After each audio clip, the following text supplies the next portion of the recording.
Hello, my name is Maria Kądzielska and you are watching Poland Daily Culture. One of the parts of Polish culture are video games, and they become more and more popular around the world. It seems like Poland becomes a video games hub. And with us is an expert, Marysia Piątkowska. Thank you very much for coming. Hello. A video game writer, as we already mentioned in the previous episode.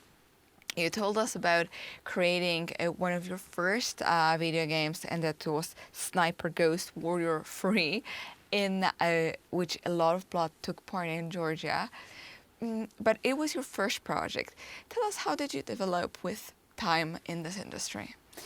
Oh, this is another good question. Actually, when we finished the Sniper Ghost Warrior series, we developed and we delved very quickly into another project, which was Sniper Ghost Warrior Contracts, and it was actually a shorter project, and it consisted in doing the story based on the mission structure. The player could,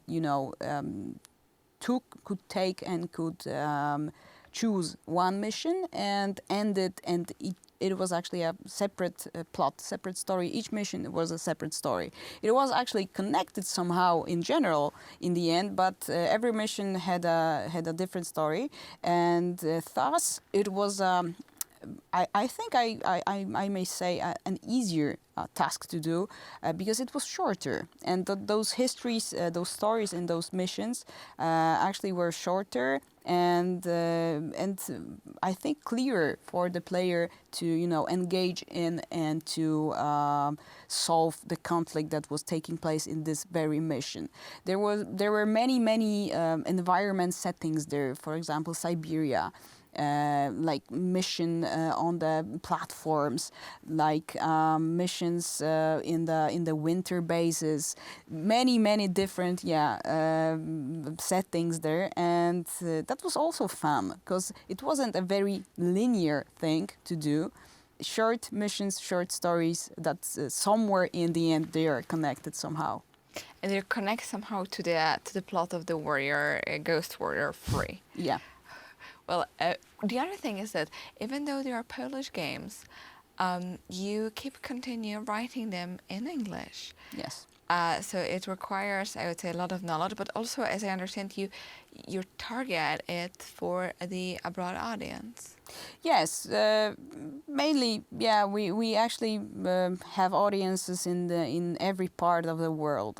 So our target is the whole world, and there are studies in Poland. I guess CD Projekt, the people of that were doing The Witcher, I think that they are working in Polish. They are writing in Polish, and then it is actually translated later on.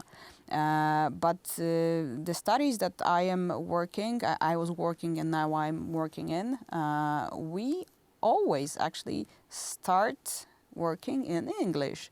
So all of the text, all of the scenes, cutscenes, dialogues, and so on, they are written in English by us. And later on, of course, we have a person, a native speaker who gets those texts, all of the texts that we are writing, and he just make them more into the English language because he is a native speaker. Yeah. Of course, but still there is a huge knowledge of the language required. Yeah. But also all the game players and the people who get into those games, they quickly learn language. They have to learn English. So it's, I would say, the part of the educative part of video games. Definitely. Me, myself, I actually learned English when I was a very young kid, like 4 or 5 years. I was learning English from video games. Yeah, and that's why I actually started to think of my, career and my future in this language, because actually I graduated from the Institute of English Studies, so I'm not a game designer like educated one, right? I didn't finish any studies connected with game design. I am a philologist. Yeah. Well, You work with text, Yeah. and there's one thing, and the video games seems like also a very new, freshly born industry. So all the studies still develop. But we'll talk more about the subject, how to become a video game writer, in the next episode. So again, thank you very much for watching Poland Daily. And what we can wish and to you is, of course, check out Polish games, video games, because they seem to be fascinated thing and extremely developed, and that's, I would say, something which we all Poles should be proud of.